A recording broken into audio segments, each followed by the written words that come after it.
యవ్వనస్తుడైన యెహోషువ పనివాడిగా ఉన్నాడు మోషే దగ్గర. ఊరకాయన మూటలు మోసే పనివాడిలాగా ఉన్నాడు. కానీ యెహోషువ విశ్వాసం నేర్చుకున్నాడు మోషే దగ్గర. ప్రేమ నేర్చుకున్నాడు. సమాధానం నేర్చుకున్నాడు. యవ్వనేచ్ఛలు జయించాడు.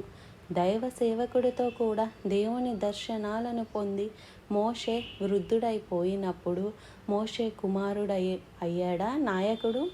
మోషే కుమారుని చేశాడా దేవుడు నాయకుడిగా? నీ దగ్గర ఉన్న యెహోషువను తీసుకొనిరా, నీ చేతుల నుండి అతన్ని అభిషేకించు. నేను నీకు తోడయుండునట్లు యెహోషువకి తోడయుంటాను. నీకు సహాయం చేసినట్టు యెహోషువకి సహాయం చేస్తాను. ఒక పనివాడు, కానీ దేవుడు గొప్ప తలంపులు. 40 ఏళ్ళు పనివాడిగా ఉన్నాడండి, కానీ గొప్ప నాయకుడిగా దేవుని చేత